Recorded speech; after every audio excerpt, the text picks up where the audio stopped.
Sudarlun, keseriusan Rahmat Maulizar untuk memfasilitasi anak bibir sumbing di Aceh mendapatkan operasi gratis dilakukan dengan konsisten.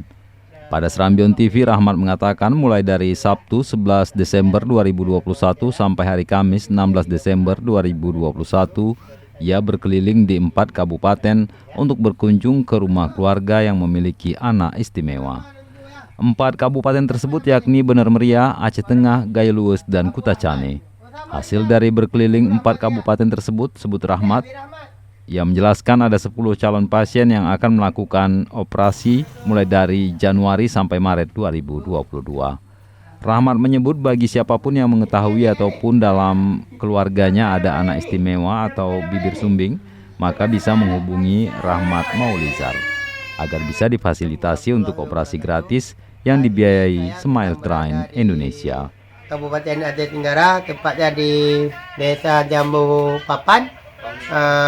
Kita sedang berada di rumah salon bayi bibir sumbing yang akan kita bantu secara gratis melalui program Smile. Ini bayi ini kita kunjungi berusia sekitar 10 hari. Insya Allah kita bantu setelah usianya mencukupi usia 3 bulan dan berat badan 5 kilo. Mari ikuti kita dan melihat si calon pasien.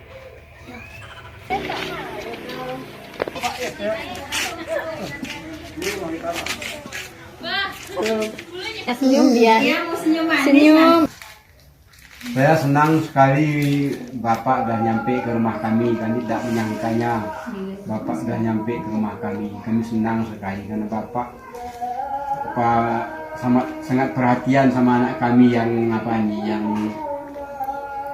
kondisinya seperti ini kan. Saya senang sekali ada program dari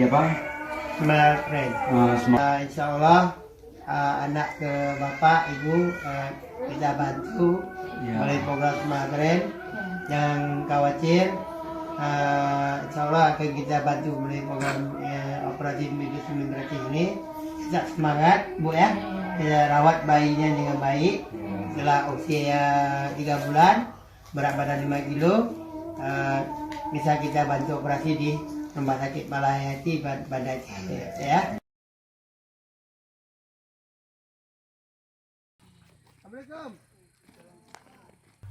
Sudarlun, Rahmat Maulizar melaporkan untuk Serambion TV. Abu Rahmat, sama kita. Abu Rahmat juga. Ini Abi Rahmat.